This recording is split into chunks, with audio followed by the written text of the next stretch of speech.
Pues Paola Morgado es una emprendedora mexicana que está en este momento en Veracruz, en México. Ella es invidente y un día dijo, no, yo también quiero divertirme, yo también quiero que las personas que tengan algún tipo de discapacidad visual puedan jugar uno, puedan jugar lotería, puedan jugar dominó. Paola, bienvenida. Hola, ¿qué tal? Buenos días a toda la audiencia. Paola. Hola, hola. Te escuchamos. Bienvenida. Ah, muchas gracias, por la invitación y buenos días a toda la audiencia. Paola, ¿cómo llega esta primera idea o en qué momento está ese encuentro de querer participar en los juegos y pues obviamente con la discapacidad tener esa gran idea de abrirle la puerta a las personas que tienen discapacidad visual?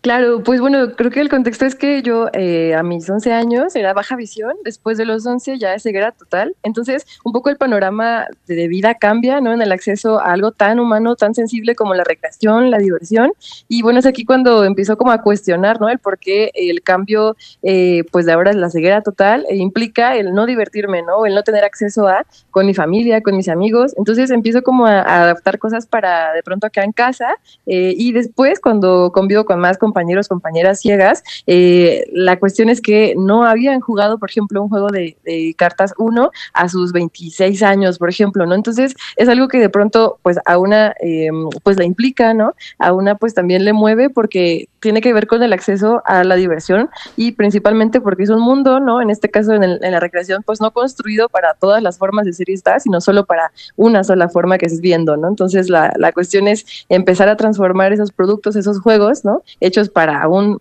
prototipo, digamos, ¿no? De persona y que no acepta, ¿no? La diversidad en ese sentido.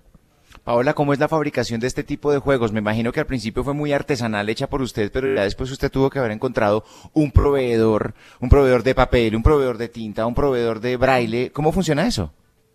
Claro, pues precisamente eso ha sido una búsqueda de material en cuanto a calidad, en cuanto a que el braille pues permanezca en el producto, porque a veces con el tiempo los puntos que están en relieve suelen pues bajar. Entonces es buscar una cuestión de mica, que es como un plastificado adherible, en donde los puntos se quedan totalmente fijos, es totalmente cómodo al tacto, y precisamente ha sido una búsqueda también de accesibilidad, porque tan solo, por ejemplo, en la lotería, pues tiene el braille, ¿no? Cada etiquetita para que sepan las personas que está en la imagen, pero cuando se busca con los dedos el braille se pueden mover los frijolitos, ¿no? Que a veces sacan Claro. se ocupan para ubicarlos, ¿no? Entonces con pinchitos se van poniendo en cada etiqueta que se dice en las cartas para que así no se muevan, ¿no? Entonces son cositas que con la experiencia de usuario pues se van modificando. Paola Morgado es una emprendedora mexicana, está en Veracruz, desde donde nos atiende a esta hora. Y ella adapta juegos de mesa, los tradicionales, con los que nos divertimos un sábado, un domingo por la noche, y los vuelve accesibles para las personas que tienen algún tipo de discapacidad visual. Y la escucha desde México, Hazel. Paola, ¿cómo fue esa primera experiencia? Porque me sorprende escuchar historias que usted nos menciona. Conocí personas que a los 25 años nunca habían jugado uno, nunca habían jugado lotería. Y son cosas que, como decíamos, se dan por sentado. ¿Cómo fue esa primera experiencia? No sé, la explicación, luego que entender el juego, jugar y ver además que era posible tener este tipo de actividades con personas que están como usted con esta discapacidad visual. Claro, pues principalmente me impactó en el sentido de la desigualdad, ¿no? En este caso, una desigualdad que se puede ver como muy invisible, que es el acceso a la diversión, ¿no? Sí. Que pues de pronto el discurso va, y no está mal, igual hacen falta muchas cosas en la inclusión laboral, educativa, pero algo pues tan cercano, tan de casa, pues de pronto pasa desapercibido, ¿no? Entonces creo que desde ahí es empezar como a preguntarnos cómo pues aportar, cómo sumar, ¿no? A esta cuestión de también inclusión, que también es importante, y las implicaciones que ello tiene, ¿no? Los impactos en la vida personal, en la vida social, acabar con los estereotipos precisamente al respecto de ello, ¿no? En pasar un buen rato, incluso entre puras personas, ¿no? Con discapacidad y sin ayuda, ¿no? De pues personas visuales que vayan indicando el juego para que pues realmente es una experiencia autónoma, ¿no? Donde tú sepas que si vas ganando, vas perdiendo, tengas el control de ello y pues también empezar con ello a transformar, ¿no? El significado de tener discapacidad. El proyecto se llama Paola en Braille, lo lidera Paola, con quien estamos hablando esta mañana. Paola, estamos hablando ya de una producción industrial, estamos hablando ya de un acceso un poco más amplio a cuando usted empezó.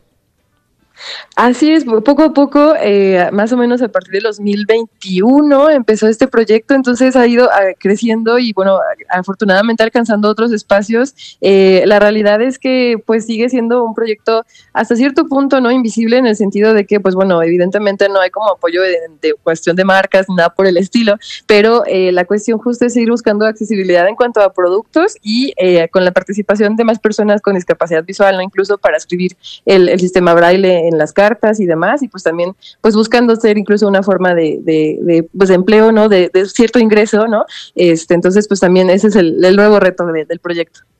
Paola, ¿hay posibilidad de extender esto a otros lugares de Latinoamérica, del mundo? Tengo entendido, por ejemplo, que el lenguaje de señas varía dependiendo los países y el idioma. ¿Pasa lo mismo con el braille? Con el braille es, pues el tema no cambia tanto en cuanto a la signografía braille, y sí, la realidad es que afortunadamente ha habido justo interés en cuanto a otros países de Latinoamérica y con mucho gusto hemos como que establecido contacto. La cuestión ha sido justo en la cuestión de los envíos porque de pronto es lo que pues excede mucho más el precio de lo que en realidad no es el producto, entonces pues de pronto es como la cuestión costeable, ¿no? Y bueno, también pues siendo muy conscientes, ¿no? Que al menos en la población de personas con discapacidad, pues la cuestión económica sigue siendo una barrera, ¿no? Por incluso hablar del acceso laboral. Entonces, pues precisamente cuando se habla ya de envíos es cuando excede el tema, ese tema con las paqueterías y demás, es lo que estamos como tratando de costear, de acordar incluso con otras empresas para que precisamente podamos ver cómo hacer accesible ahora este tema de envíos. Paola, cuéntenos de usted. Llegamos a usted gracias a su proyecto Paola en Braille, pero no sé si este es su fuente de ingresos. No sé si usted ya se volvió 100% emprendedora de este tipo de iniciativas o usted hace otra cosa en su vida. Gracias, pues la realidad es que pues me considero muy inquieta y en ese sentido, por ejemplo, considero que los juegos de mesa pues han sido un proyecto como que nace de una experiencia, así como por ejemplo hay un proyecto que desarrollé que se llama Baile en Braille, que precisamente también es un proyecto pues basado en experiencias propias, ¿no? Creo que es lo más rico, en donde pues busco enseñar a bailar a personas ciegas, ¿no? Con las figuras del alfabeto Braille y a personas sin discapacidad a conocer el sistema Braille pues a través del cuerpo, de la música y hacerlo mucho, mucho más ameno. Entonces eso lo disfruto mucho y pues creo que forma parte de mi vida, más allá también de ser estudiante y demás. Paola, hay una inquietud de uno de nuestros oyentes en cuanto a las reglas del juego y dice él que cuando hay personas con discapacidad, ¿cómo hacen para controlar la trampa? Claro, sí. Pues buen punto. Ha sido justo el tema. Regularmente suelo poner las reglas en audio para que mediante un código QR se pueda conocer como auditivamente todo lo que implica el juego, pero precisamente ha sido eso, ¿no? También como regular el no leer el braille antes de tiempo. Sí. Y saber acomodar las cartas. ¿Cómo controlar la trampa? Qué buena pregunta, pero pues no se me ve.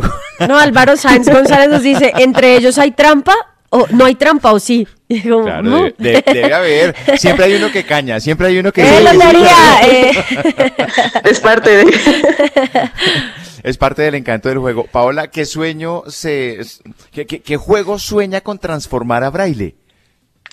Qué buena pregunta. Precisamente creo que estoy como en el reto de ahora de adaptar el turista. Es como un juego que se puede ver muy grande porque tiene como muchos materiales en cuanto a billetes, diferentes valores, diferentes tipos de cartas, el propio tablero. Entonces creo que implica un reto por lo amplio del juego, pero bueno, justo la intención es ir como descubriendo, ¿no? Tanto materiales y formas, pues también de hacerlo ameno y no de hacerlo como más engorroso el tema con la adaptación. Al contrario, entonces he sido como que el pensamiento, el turista, el próximo reto. El turista es algo así como un tío rico, ¿cierto, Hazel? Como un monopolio. Ajá. Sí, monopolio. Exactamente. Paola, si alguien quisiera, de pronto está escuchando y nos en Colombia dijera, hey, chévere poder apoyar a Paola, tengo una empresa que hace juegos, ¿dónde la encuentran? ¿Cuáles son las redes sociales para saber un poco, expandir información si alguien de verdad está interesado en trabajar con usted de la mano y, por ejemplo, tener su línea de juegos aquí en Colombia?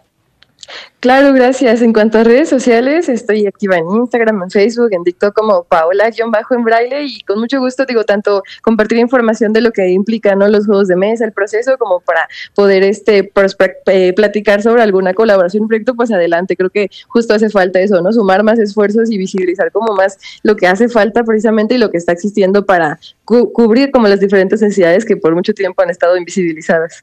Maravilloso, Paola. Su proyecto es encantador, enamorador. Paola Morgado desde México, que en su taller de braille comenzó a adaptar los juegos de mesa normales y corrientes para que la comunidad que tiene baja visibilidad o invidente total pues pueda disfrutar de una delicia de juego familiar, tranquilo y de mesa, que quienes podemos ver lo damos por sentado. Abrazo, Paola, gracias. We use sunscreen para proteger la piel, ¿verdad?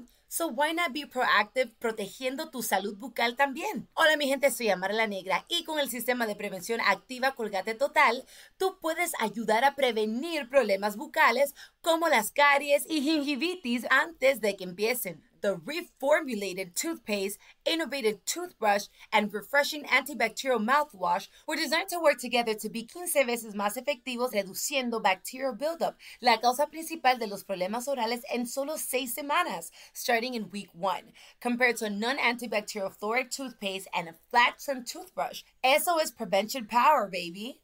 Compra el sistema de prevención Activa Colgate Total visitando shop.colgate.com/total. Protect your oral health and be dentist ready.